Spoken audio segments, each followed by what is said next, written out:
እመቤታችን አይደለችም። እኛም እርስ በርስ አንዳችን ለአንዳችን ማልዳለን እንጸልያለን። ይሄ ደግሞ ለክርስቲያኑ የተሰጣቸው አንደኛው ጸጋ ቢኖር ለቤተክርስቲያን የተሰጣ ጸጋ ቢኖር አንዱ ስለ አንዱ የሚያደርሰው ልመናና ጸሎት ነው። ምልጃ ማለት እመቤታችን ታማልዳለች። አዎ ታማልዳለች። እመቤታችን ብቻ አይደለም፣ ቅዱሳን ሁሉ ይጸልያሉ ስለኛ። ምክንያቱም በቤተክርስቲያናችን የክርስቲያኖች ህብረት ውስጥ የቅዱሳን ህብረት አለ፣ የሰማዕታት ህብረት አለ፣ የከበሩ እነዛ የክርስቶስ ምስክር የተባሉ ሩጫቸውን የጨረሱ የእነሱ ህብረት አለ። እነዛ ህብረቶች ደግሞ አንደኛ ቆሮንቶስ ላይ እንደሚናገረው አንዱ ብልት አንዱን ብልት ያስባል። ስለዚህ እመቤታችን ታማልዳለች ስንል የክርስቶስ አካል ላይ ያለች ስለሆነች፣ የከበረች ስለሆነች፣ የጌታ እናት ስለሆነች ክብሯ ከሰው ልጆች ሁሉ ይበልጣል። ጸሎትና ልመና እንዲሁም በጣም ትንሽ ሲምፕል ነገር ነው። ባይዘወይ በጣም ለቅዱሳን እንዲሁም መፍረድም ተሰጥቷቸዋል ጭራሽ።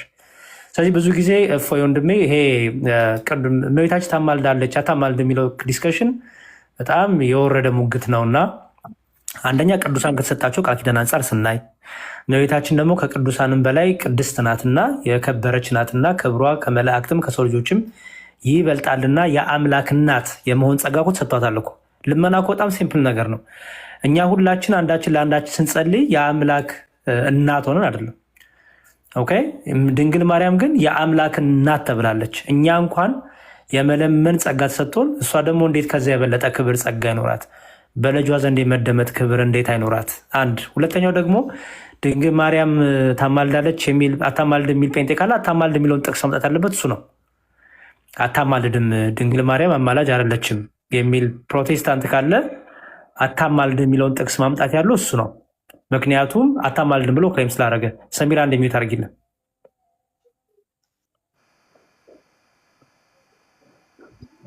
ሰሚራ አድርጊያታለሁ። እሺ። ስለዚህ አታማልድም ካለ አንድ ሰው አታማልድ የሚለውን ክሌም ማምጣት ያለበት ያ ሰው ነው። እና ፕሮቴስታንቶቹ አታማልድ የሚላሉ በደፈናው ግን ለታዝ ጥቅስ የላቸው። እኛ ደግሞ ታማልዳለች ስንል አንደኛ የዶኪማስን ጓዳ ምሳሌ አድርገን ዮሐንስ ወንጌል ምዕራፍ 2ን ምሳሌ ይዘን፣ ምክንያቱም ወይን አልቆባቸዋል ሙል አላቸው ስጣቸው ብላ ለመነች ድንግል ማርያም ናት። ወይን ማለቁ ማንም መጥቶ አልነገራትም። ልጇ ደግሞ ወይኑን ማለቁን ያውቃል። ግን የእርሷ ልመና የእርሷ ክብር ይገለጽ ዘንድ በዝም ባለበት ጊዜ መታ ወይን የላቸውም ለውጥላቸው ስጣቸው ብላ ለመነች። እናት ናትና ልመኗን ሰምቷል፣ ጸሎቷን ሰምቷል። አንዴ ነው። የመጨረሻው ነገር እፎይ ድንግል ማርያም የለችም፣ በአጸደ ነፍስን ያለችው። መሞቷንም የነገርናቸው እኮ እኛ ነን። ለፕሮቴስታንቱ ዓለም ሞተች ድንግል ማርያም ብለን የነገርናቸው እኛ ነን። ሞተች እንኳን ሲሉ ፕሩፍ የላቸውም ወንድሞቻችን። ኦኬ። ለመሞታ እንኳን የነገርናቸው እኛ ነን። በአጸደ ነፍስ መሆኗ የነገርናቸው እኛ ነን። በመጽሐፍ ቅዱስ ላይ ታርግ ትረፍ የተነገረ ነገር የለም። ግን ሞተች ይላሉ። ያን የቲም መረጃ ይዞ እኛ ይዘን ግን ለክርስቲያኖች ሞት ክርስቶስ ሞታችንን ስለገደለልን ከዚህ በኋላ በክርስቲያኖች ላይ ይሄ የምንሞተው በስጋ የምንሞተው ሞት ሳይሆን ረፍት ይባላል። ቅዱስ ጳውሎስ እንደተናገረው ሊሄድ ከክርስቶስ ጋር ልኖር እናፍቃለሁ ብሏል። ስለዚህ በአጸደ ነፍስ ያሉ ቅዱሳን የሚኖሩ ናቸው፣ ሕያዋን ናቸው፣ ተናጋሪ ናቸው፣ አዋቂ ናቸው፣ ሰሚ ናቸው። ለምን? እና አንደኛ ነፍሳቸው መዋቲ ስላልሆነች የማናችንን ነፍስ የምትሞት አይደለችም። ነፍስ ደግሞ በባህሪው አዋቂ ናት፣ ሰሚ ናት፣ ተናጋሪ ናት። ሁለተኛ ደግሞ ጸጋ እግዚአብሔር ከነሱ ጋራ ነው። ለምሳሌ በማቴዎስ ወንጌል ምዕራፍ 28 ላይ አምላካችን ኢየሱስ ክርስቶስ ምን አለ? እስከ ዓለም ፍጻሜ እኔ ከእናንተ ጋር ነኝ አለ ሐዋርያቱን። አሁን በስጋ የሉም ሐዋርያቱ፣ ግን ጌታ ከነሱ ጋራ ነው። ስለዚህ በስጋ አለመኖራቸው ቅዱሳን እመቤታችንም ጨምሮ በስጋ አለመኖራቸው አያውቁም፣ አይሰሙም፣ አይናገሩም፣ አያስብልም። ምክንያቱም የከበረች ነፍስ ናት፣ በባህሪዋ ነፍስ ደግሞ ሕያዊት ናትና መንፈስ ቅዱስ ከነሱ ጋር ስላለ ያውቃሉ፣ ይሰማሉ። ደግሞ የክርስቶስ አካልና የከበሩ ብልቶች ስለሆኑ እኛን ደግሞ በድካም ውስጥ ያለነውን ደግሞ በጸሎታቸው ያስቡናል። አንደኛ ቆሮንቶስ ላይ ያለውን ተናግሬ ያለው። ቀጥሎ ደግሞ ዕብራውያን መልእክቱ ላይ እንደ ደመና የከበቡን በዙሪያችን ያሉ እነዚህ ምስክሮች ይላቸዋል። ዕብራውያን 11ና 12 ማንበብ ነው። ቅዱሳንን ዘረዘረና ከዛ በኋላ እንደነዚህ ያሉ እንደ ደመና የከበቡን ቅዱሳን ምስክሮች በዙሪያችን እስካሉ የእምነት ሩጫችንን እንሩጥ ይላል። ስለዚህ እንደ ደመና የከበቡን ለምንድን ነው? በጸሎታቸው ይከቡናል፣ በጸሎታቸው ያግዙናል። እኛ ደግሞ የእምነት ሩጫችንን ክርስቶስን እያየን እንሮጣለን ማለት ነው። እና እመቤታችን ትጸልያለች፣ ታማልዳለች። አዎ። ቅዱሳን ይጸልያሉ፣ ያማልዳሉ። አዎ። መላእክት ይጸልዩልናል፣ ይጠይቁልናል። አዎ።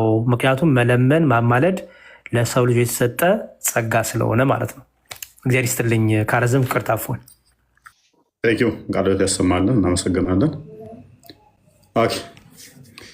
ያ እነዚህ ጥያቄዎች ከስር አይ ቲንክ ማን ኮመንት ኖርማል ነገር ጻፉ፣ እንቆጣጠራለን እኛ። ኤኒዌይስ ቃሎት ያሰማልን። ከስር ተምራል ብዬ አስባለሁኝ። አትሊስት ጥያቄ በደንብ መረዳት አለባችሁ። ጥያቄ ብቻ ተጭናችሁ እንዳመጡ ነው። ይህ አርጉመንት ፍሮም ሳይለንስ የሆነ ነገር ኤግዛክት ወርድ ፋላሲ፣ እንደዚህ ከሌለ የለም፣ እንደዚህ ካልሆነ እንደዚህ አሁን የሚባል ነገር ክርስትና ጋር የለም። ዮሐንስ ወንጌል ምዕራፍ 20 ላይ ዮሐንስ ስለተጻፈው ሲናገር ሕይወት ይሆንልን ዘንድ እርሱ የእግዚአብሔር ልጅ በስጋ መገለጡ ተጻፈ። ያልተጻፈ ብዙ ነገር አለ። ክርስቶስ በ33 ዓመት ውስጥ ያስተማራት እቺ ብጣሽ የምታክል ያችን ብቻ ማዕት ያልተጻፈ አለ። ሕይወት ይሆንልን ዘንድ ግን ያ ተጽፏል። ኦኬ፣ እንዲህ ካልተጻፈ የለም ማለት ነው የሚባል ነገር የለም። መዝሙር እንዳሉት ዮሐንስ ወንጌል ምዕራፍ 2 ላይ ያለውን አንድምታ መሰረት አድርጎ በቃና ላይ የተገኘውን የምልጃ ውጤት መሰረት ተደርጎ ታማልዳለች ብለን እንላለን። ለእመቤታችን ግን ምልጃ ክብር ነው፣ ትልቅዬ ክብር ብለን አይደለም የምንወስደው። እሱ ሌሎች ቅዱሳንም ስለሚያደርጉት ለማንም ያልተሰጠ የጌታችን እናት ነች፣ የአምላካችን እናት ነች። ማንም ያላገኘው ማንም አያገኘው፣ ወደፊትም አይገኝ። ለእመቤታችን ትልቁ ክብር ይሄ ነው። አምላክን በስጋ የወለደች ለማንም ፍጡር ማይሰጥ ለየትኛውም መልአክ ብትል ሰው ብትል ማንም ወደፊትም ወደኋላም የማይሆን ያልሆነ ሊሆንም አይችል ምልጃ ቅዱሳን ያማልዳሉ። ዕብራውያን ምዕራፍ 12 ቁጥር 1 ላይ መዝሙረ ዳዊትም እንደጠቀሰው እንደ ደመና የከበቡን አሉ። እነኛ እንደ ደመና የከበቡን ለምንድን ነው? ለእኛ ሊራዱ አሉ።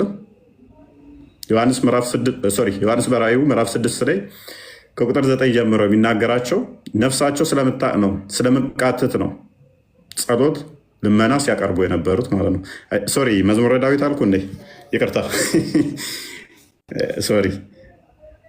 ሶሪ መዝሙር ያሬድ ለማለት ፈልጌ ነው። ይቅርታ። እና ያማልዳሉ፣ ቅዱሳኖች ያማልዳሉ ብለን እናምናለን እኛ። ይሄ ሞት ስጋ ከነፍስ የምትለይበት እንጂ መጥፋት ማለት ብለን ስለማናምን ሙስሊሞቹ እንደሚጠይቁት አይነት ጥያቄ አትጠይቁ። ሙስሊሞች ኦኬ ወልድ ሲሞት በስጋ ክርስቶስ ሲሞት ዓለምን ማን ነበር የሚጠብቀው? ምክንያቱም ሞት በቃ ምንም አለማወቅ አለመስማት መጥፋት ብለው ስለሚያምኑ ነው። እኛ እንደዛ እናምንም። ሞት ስጋና ነፍስ መለየት ነው። ነፍስ ደግሞ አዋቂ ነች፣ ታውቃለች። እንደውም ይህ ስጋ ፍላጎት አንቆ የያዛት ከዛ ነፃ ስለምትሆን በደንብ ታውቃለች። ኤኒዌይስ ኮመንታችሁ በጣም ይረብሻል። ሰሚራ እንኳን አላመጣሽ። እፎዬ በተጨማሪ እንደዚህ አይነት ጥያቄ ያላቸው ሰዎች እኛም ፎሎ አድርገው እናንተ እስልምና ላይ ፎከስ እንድታደርጉ እኛም ፎሎ አድርገው በፕሮቴስታንት ያለውን ንጽጽሩን እኛ ስለምናደርግ እኛ መጠየቅ ይችላሉ። ፎሎ ማድረግ ይችላል። በሌላ እንዳይተረጉሙ ዲያቆን አሁን እፎይ ሂዱና ፕሮቴስታንት ላይ የሚሰሩትን ጠይቁ ቢል ጴንጤዎችን ጠይቋለን ብለው እንዳይተረጉሙት። አይ በቃ እኔ ያልኩት ምንድን ነው? እሺ ማማዬ ጥሩ። እኔ ያልኩት ምንድን ነው? ኦርቶዶክሳውያን ከፕሮቴስታንት ከሌላ ለሚመጣባችሁ ጥያቄ እዚህ እስልምና ላይ ነው ፎከስ የሚያደርጉ። ስለዚህ እነፎይን እስልምና ላይ ጠይቁ። ከፕሮቴስታንት ላይ የሚመጣባችሁ ጥያቄ ግን እኔንም ፎሎ አድርጎ ሌሎችንም ወንድሞች መልስ ስለምንሰጥ በእኛ ቤት ይህን ማግኘት ትችላላችሁ፣ ምላሹ ለማለት ነው። ማማ ያመሰግናለሁ። ሰሚራ እንኳን ደህና መጣሽ። ሰሚራ አለሽ? አቤት አለው። እንኳን ደህና መጣሽ ታችን። እንኳን ደህና ቆያችሁኝ። ሰላም ነው? ይመስገን ነው። ሙስሊም ነሽ? ሙስሊም ነኝ። መልካም። እሺ አንድ ሁለት ጥያቄዎች ለመጠየቅ ነው። ያው መጠየቅ የነበረብኝ በራሴ ሃይማኖት ያሉትን ነበር፣ ግን ያንን መልስ ስላላገኘው መጠየቅ የፈለግኩት አንደኛ ምንድን ነው ነብይ ማለት እንደው ምን ማለት? ሰሚራ አንድ ጊዜ ይቅርታና ከቶፒካችን ትንሽ ሽፍት እንዳንሆን መጀመሪያ ይዘንበት የገባነው ርዕሰ ጉዳይ ስላለ እዛ ላይ የተወሰነ እንበልበትና ያንቺን ደግሞ ጥያቄ በማስከተል እንጠይቅሻለን። ይቅርታ ሰሚራ፣ ባለፈው ክርስቲያን ነሽ ተብለሽ የተለቀቀው ቪዲዮ ነው አይደል? አንቺ ነው እናንተም ጋር አሁን ከሆነ ከ15 ከ20 ደቂቃ በፊት እያየሁት ነበር። በሁሱ እንትን ክርስቲያን ነሽ ተብዬ ዝም ብሎ የማምታታት አይነት ነገር እንደውም ሁለተኛም ሶስተኛም ገብቼ ነበር ማለት እስኪ እንትን ለማለት ብዬ ግን አልተሳካልኝም። ያ ምክንያቱም የገባሽበት ጥያቄ ኦርጋናይዝ ዳርግ ይሄ ሰሚራ በሚለው ገብቼበታለሁ። እዛም እኛ ፕሮፋይልሽን አይተነዋል። ምክንያቱም እነሱ ያሉት ምንድነው ክርስቲያን ነች ልከዋት እንደዚህ ምናምን ብሎ ነው ያለው አይደለ?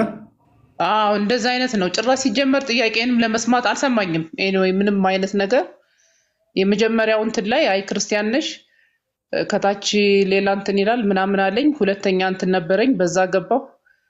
በዛም ስገባ ጥያቄን በስነ ስርዓት ሊያዳምጠኝ አልቻለም። የማምታታት አይነት ነገር ሶስተኛም ገብቼ ነበር በሌላ እንትን። እኔ በጣም ተገርሜ ምክንያቱም ፎር ዘ ፈርስት ታይም ነው እንደዚህ እንትን ገብቼ እንዲህ አይነት ዲስከሽን ውስጥ ስገባ እና በጣም ሾኪንግ ነው የተፈጠረብኝ። እንትኑ አልጠበኩም እንደዚህ አይነት ነገር እንዲሁ ስናወራ እንድ ብዥታ እየተፈጠረብኝ ነው ስላቸው ሁሱ በደንብ ሊያስረዳሽ ይችላል ብለው ስለገቡ እና በጣም ነው የደነገጥኩት። እንደዚህ አልጠበኩም ነበርና በሱ እንትን ገብቼ ነበር። ትክክል ነው።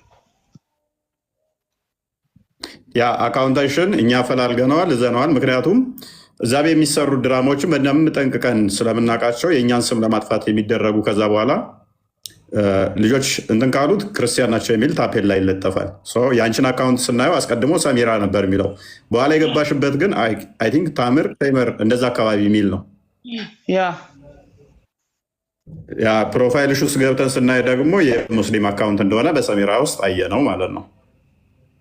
ሙስሊም ነኝ በእርግጠኝነት 100%። ግን አንዳንድ ጥያቄዎች እንትን ብዥታዎች ስለተፈጠሩ በሂደት አሁን እከታተላለሁ። እናንተንም የሌሎቹንም እንትን አደርጋለሁ።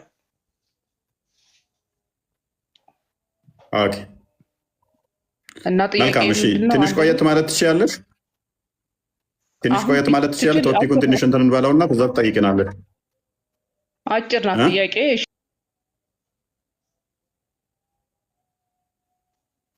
አጭር ናት ጥያቄ። አጭር ናት ጥያቄ። እሺ እኔ እጠብቃለሁ። ጥያቄ አጭር ነው። መጠበቅ ካለብኝ እጠብቃለሁ። ማቸኩይ ከሆነ ጠብቂኝ፣ ምቸኩይ ከሆነ ጠይቂሽ። እሺ አንድ ልጠይቅ። ትንሽ የልጆች እናትም ስለሆንኩኝ ልጠይቅና እንትን ላድርግ። አንደኛ ምንድነው እንደው ከሃይማኖት አንጻር ነብይ ማለት ምን ማለት ነው የሚለው ነገር እሱን ትንሽ እንደው ብታብራራልኝ። እኔም በራሴ ነብይ ማለት እንዲህ ነው የሚል በውስጥ የማስበው ነገር አለ።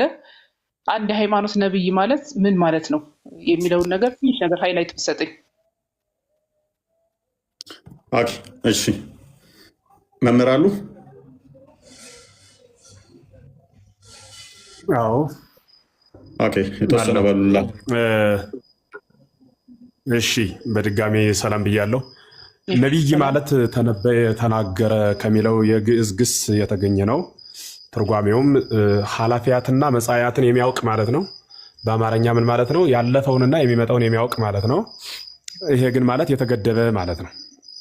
የተገደበ ማለት ያለፈውን ሁሉ ያውቃል ስንል እግዚአብሔር በሰጠው ጸጋ ማወቅ እስካለበት ድረስ ያውቃል፣ እግዚአብሔር እስከገለጸለት። የሚመጣውን ማለት ደግሞ ወደፊት ስላለው ስለሚመጣው ነገር ሁሉ ያውቃል። የነቢይነት ግብሩ ይህ ነው። የሚሰጠው በጸጋ እግዚአብሔር ነው። ለሁሉ የሚታደል አይደለም። እግዚአብሔር ለመረጣቸው ቅዱሳን የሚሰጥ ነው ማለት ነው። ስለዚህ ነቢይ ማለት ኃላፊያትና መጻያትን የሚያውቅ፣ ያለፉትና የሚመጡትን የሚያውቅ፣ የሚናገር፣ የሚያመሰጥር ማለት ነው። ዘመነ ረሃብ፣ ዘመነ መከራ፣ ዘመነ ስደት በሚሆንበት ጊዜ አስቀድመው አይተው የሚናገሩ፣ ትውልዱ በአእምሮ የረሳውን ደግሞ ወደ ኋላ ሄደው አስታውሰው የሚናገሩ እኒህ ነቢያቶች ይባላሉ ማለት ነው። በዘመነ ብሉይ የነበሩ ክርስቶስን ለመፈለግና በመፈለግ ሲነገር የነበረ፣ በዘመነ ሐዲስ ደግሞ በግልጽ አይታይም ምጽአተ ክርስቶስን የሚናገሩ፣ በበዓት ተከተው ገዳም አጽንተው የሚኖሩ አባቶች አሉን። ምጽአተ ክርስቶስን የሚናገሩ ዳግም እመጣለሁ ብሏል እሱ። ያ የሚመጣበትን ዘመን ሱባኤ ቆጥረው የሚናገሩ አባቶች ማለት ነው። በጥቅሉ ነቢይነት ከእግዚአብሔር የሚሰጥ ጸጋ፣ ቅድስና የሚፈልግ ወደፊት ሊመጣ ያለውና ወደኋላ ያለፈውን ዘመን የምናይበት መነጽር ትንቢተ ነቢያት ይባላል ማለት ነው። የክርስቶስንም መወለድ እርሱ መሆኑን የተረዳ ነው ራሱ በገለጸው መግለጽ ቢሆንም ዘመኑ ግን የታወቀው በትንቢተ ነቢያት መነገሩ ነው። ይበቃል። እንደዚያ። እሺ፣ ሁለተኛ ጥያቄ ከእናንተ ሃይማኖት ላይ ነው መጠየቅ የምፈልገው። ቀጥሽ።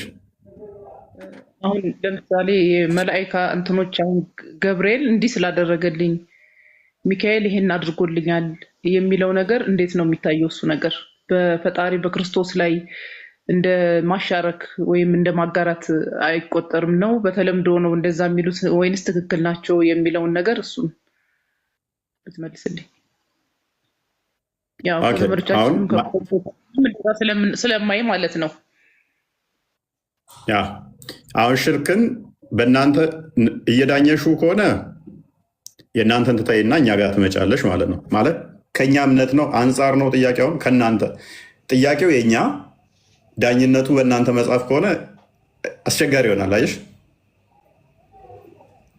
አሁን በእናንተም ማለት አሁን የሆነ የማድረግ ስልጣን ያለው በቃ በኢየሱስ በክርስቶስ በእግዚአብሔር በፈጣሪ ብቻ ነው። እንደዛ ነው እንትን የሚለኝ ግን አሁን ያንን መላእክቶች የሆነ ነገር ያደረገልኝ ገብርኤል ነው፣ የሆነ ነገር ያደረገልኝ ሚካኤል ነው፣ እንደዛ ከሚለው እንትን እንዴት እየታየ ነው? እውነት በትክክል ናቸው ነውስ? መልካም። እሺ፣ ይሄ እናንተ ጋር አለ። አክቹዋሊ መምህር ይሄዱበትና ግሩም ነው። ጥሩ ጥያቄ ነው። ጥሩ መረዳት አለሽ። በጣም ግሩም ነው።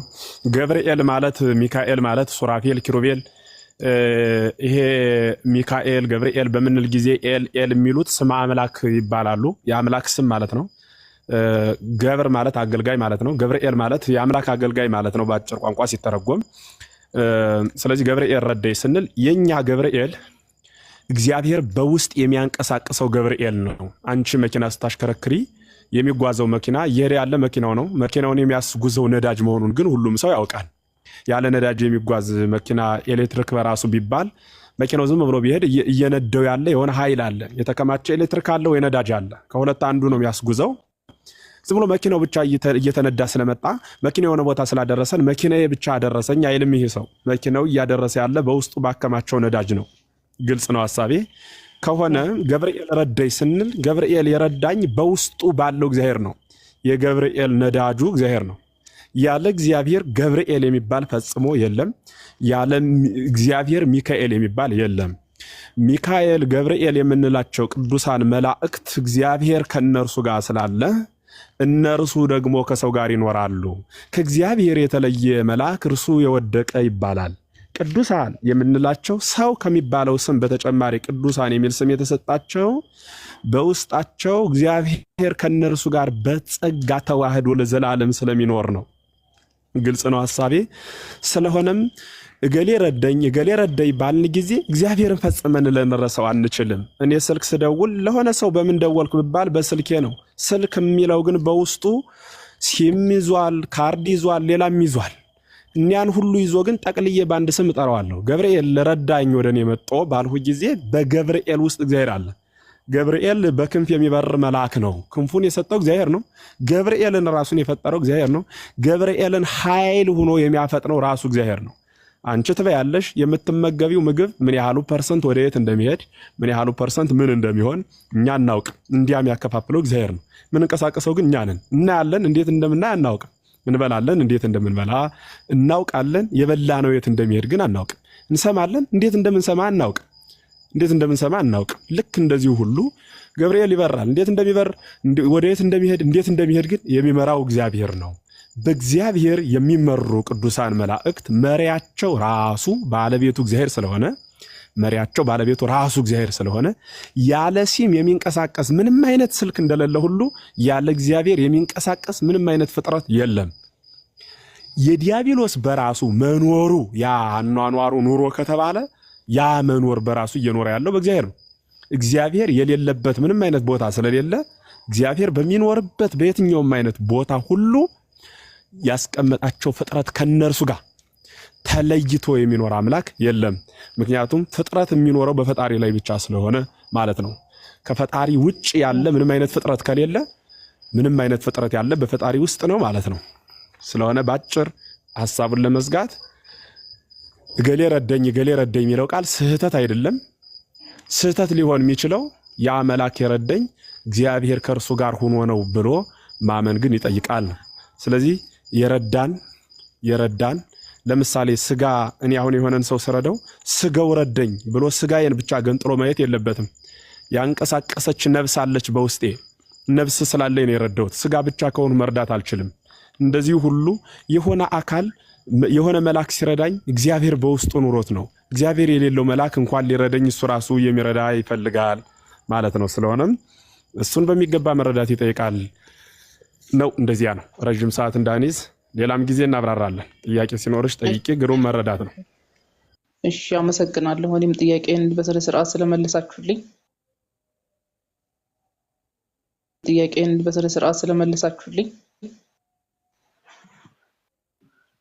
አንዴ ግን እዚህ ጋር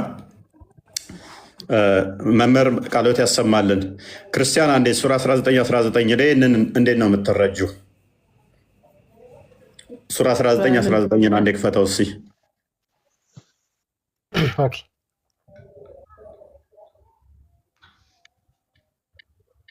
እስኪ አንብብልኝ። ለሜሬም የተገለጠላት ማን ነበረ እንድትጸንስ? ጅብሪል ነው ባልሳሳት። ያ እንደዚህ ይላል፣ እኔ ንጹሕ ልጅን ልሰጥሽ የጌታሽ መልእክተኛ ነኝ አለ። ልሰጥሽ ያላት ማን ነው?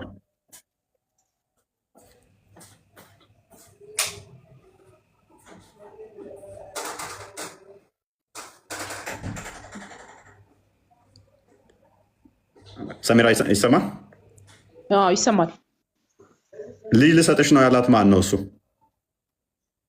ፈጣሪ ነው እንዴ? ሜሬም ጋር ፈጣሪ መጥቶ አናግሯታል። ከኋላ መልሰልኝ። ጅብሪል ነው። ልጅ የሚሰጠው ግን ማን ነው? ፈጣሪ ነው። ግን እኮ ጅብሪል መጥቶ ደግሞ እኔ ልጅ ልሰጥሽ ነው አላት። እንደዛ ነው። እኔ ደግሞ ማለት ከአላህ በጅብሪል አማካኝነት ልጅ ልሰጥሽ ነው የሚለው ከእግዚአብሔር ማለት ነው። አላህ ምንድለው እኛ ማለት እንደዛ ነው የነበረኝ አንደርስታንዲንግ። አይ ከከሌ ምናምን አላላትም። ከኋላ ተመልሰ ቁጥር 17 አድርግልኛ እንዴ። እንደዚህ ይላል፣ ከእነርሱም መጋረጃን አደረገች፣ መንፈሳችንም ወደ እርሷ ላክን ይላል። መንፈሱ መጣ። ባይዘዌ በቁርአን ውስጥ ያላ መንፈስ ጅብሪል ነው የሚል ሽታውም የለም። አንድ ጥቅስ የሚያመጣ የለም ያላ መንፈስ ጅብሪል ነው የሚል አይደለም። በቁርአን ውስጥ በሐዲስ ላይም የለም ያላ መንፈስ ጅብሪል ነው የሚል። ሱራ 17:85 ላይ ስለ ሩህም ተጠይቆ መሐመድ ያለው ምንድነው? ከሩህም ይጠይቁሃል፣ ሩህ ከጌታዬ ዘንድ ነው፣ እውቀት ጥቂትን እንጂ አልተሰጠህም በላቸው ነው ያለው። ስለ ሩህ ተከራክሮ ከናጂያን ክርስቲያኖች ጋር በተከራከረበት ወቅት ላይ ኢሳ ያላ ሩህና መንፈስ ቃል ነው ትላለህ። ስለዚህ ቃሉ ፍጡር አይደለም። ሩሁም ፍጡር ካልሆነ እንዴት ነው እሱ ኢሳ ፍጡር የሚሆነው ተብሎ በቃሉ ጉዳይ ላይ ኑ እንረጋገም ነው ያላቸው። ሱራ 3:59 እስከ 53 ድረስ ተፍሲራቶቹን መመልከት ይቻላል። ስለዚህ እንረጋገም ነው ያላቸው። መልሱ እርግማን ነው የሆነው። ኤኒዌይስ ይህ ንጹሕ ልጅ ለአንቺ ልሰጥሽ የጌታሽ መልእክተኛ ነኝ አላት። ስለዚህ ልጅ ሊሰጣት የመጣው ይሄ እንደ ሰው የተገለጠው ነው አደለ? ሩህ መንፈስ የተባለው። ስለዚህ ልጅ መስጠት ቻለ ማለት ነው። ተልኮም ቢሆን ልጅ የሚሰጥ ነው አደለ? ስለዚህ ልጅ ሰጠ ይባላል አይባልም? ይህ አካል ያማል ልጅ እንዲሰጥ ታዟል። ስለዚህ ልጅ ልሰጥሽ ነው እያለ ነው። ልጅ አይሰጥም ነው የምትይው? ይሄንን አሁን ይሰጣል ነው የምትይው? እስኪ እኔ እንትን አሁን ይሰጣል የሚለው እንትን አልመጣልኝም። ያው በታዘዘው መሰረት ትእዛዙን እንትን ወደ እሷ እንትን አድርጓል እኮ። ትእዛዙ ምንድን ነው? ልጅ መስጠት ነው አይደለ? ልጅ መስጠት። ስለዚህ ልጅ ይሰጣል ማለት ነው። እኔ ማለት አሁን እንደዛ የሚል እንትን ሳይሆን ያው መላእክቶች ያንዱ እንትናቸው ያው የተሰጣቸውን እንትን ማድረስ ነው አይደለ? ማድረስ ያ ነው። ራይት። ያ የእኛም እኮ ይላል እኮ መዝሙረ ዳዊት ምዕራፍ 34 ላይ ቁጥር 6 ላይ ይጠብቃሉ፣ ስለኛ እንትን የሚሉ ናቸው፣ የሚላኩ ናቸው። ነገር ግን ቅድም መምህር ብለውሻል እኮ ገብርኤል ማለት ራሱ ምንድን ነው? ኤል የምትለው ኢምፕሊኬሽኗ ምንድን ነው? ሚካኤል፣ ገብርኤል እነኚህ ኤል የሚሉት ኤል የሚሉት የአምላክን ስም መያዛቸውን የሚያሳይ ነው። ተላኪ መሆናቸውን የሚጠቁም ነው። የአምላክን ስም ተሸክመው የሚላኩ የሚያገለግሉ ማለት ነው ብለውሻል መምህር። ስለዚህ በራሳቸው በደንብ አስተውይ። በራሳቸው ምንም የሚያደርጉት ከአምላክ የተለየ በራሳቸው ምንም የሚያደርጉት ነገር የለም። የተሸከሙት ስማቸው ራሱ አምላክን እንደመሆኑ ግን የሚላኩት የሚያደርጉት ሁሉ አምላክ ልኳቸው ነው። ከአምላክ ቁጥጥር ውጭ አይደሉም እነሱ።